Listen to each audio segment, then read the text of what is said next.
I am here to speak for all generations to come. I am here to speak on behalf of the starving children around the world whose cries go unheard. I am here to speak for the countless animals dying across this planet because they have nowhere left to go. I am afraid to go out in the sun now because of the holes in our ozone. I am afraid to breathe the air because I don't know what chemicals are in it. I used to go fishing in Vancouver, my home, with my dad, until just a few years ago we found the fish full of cancers. A generation ago, I was that 12-year-old child. In 1992, I had 5 minutes to speak to the UN's Earth Summit in Rio de Janeiro. My friends and I had started an environmental club, and we'd traveled to this huge international meeting about environment and development to tell the adults they had to change their ways. That same year, 1,700 scientists would issue the World Scientists' Warning to Humanity to tell us that humans and the natural world were on a collision course. Much like Greta Thunberg and her peers today, we believe that decision makers should be acting on science and facts, and the facts were telling us that we were headed for ecological collapse. All this is happening before our eyes, and yet we act as if we have all the time we want and all the solutions. Back then, climate change had been identified, but we had yet to really feel it. Today, almost 30 years later, climate change is no longer a prediction. It is here, and it happened far faster than even the experts predicted. We did not stop it. Today, the work that we must do is about mitigation, trying to limit how bad it gets. In 2015 in Paris, the world agreed to limit the planet's warming to 1.5 degrees Celsius, as beyond that would pose too great a threat to human life. To meet this, we will have to cut our global emissions by half in the next 10 years. I'm only a child and I don't have all the solutions. But I want you to realize, neither do you. Young people are always at the front lines of any revolution. And it's young people who ask me, what did your speech actually do? Why didn't the delegates actually listen?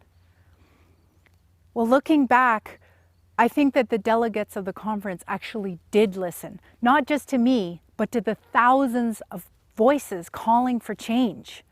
If you look at the declarations, the documents that came out of Rio, they are radical.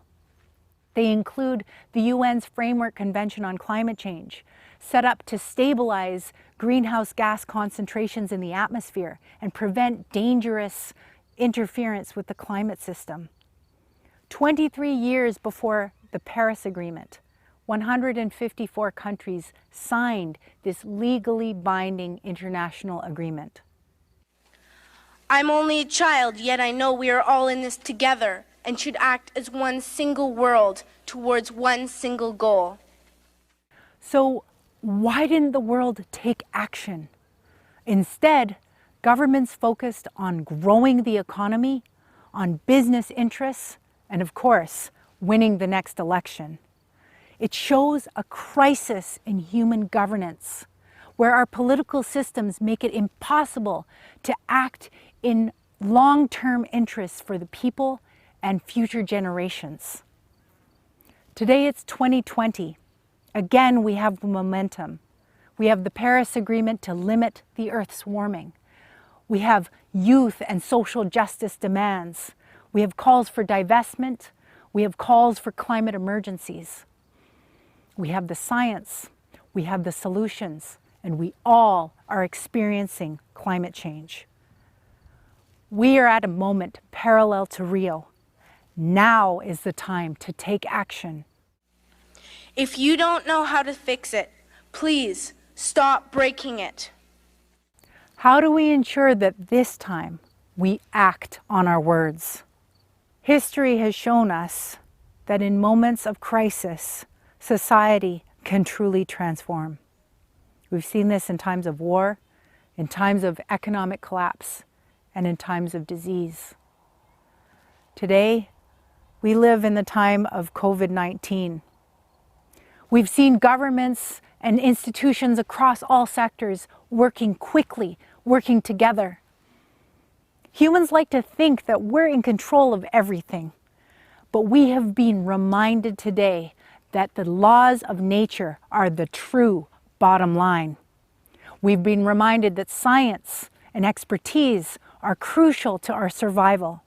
COVID-19 has shone a light on inequity and revealed our prejudiced infrastructures. It is a warning. If we don't listen, if we don't change, next time could be far worse. My dad always says, "You are what you do, not what you say." Well, what you do makes me cry at night. You grown-ups say you love us, but I challenge you, please, make your actions reflect your words. That last sentence summarizes my entire speech at Rio. Please, make your actions reflect your words. Today, I'm a mother. I have 2 little boys. Parents, I'm speaking to you. Our generation is determining the lives of our children. We have 10 years where we can still make a difference. We have 10 years to cut our emissions by half. The way to truly love our children is to make our actions reflect our words. Now it's time to get to work. Thank you.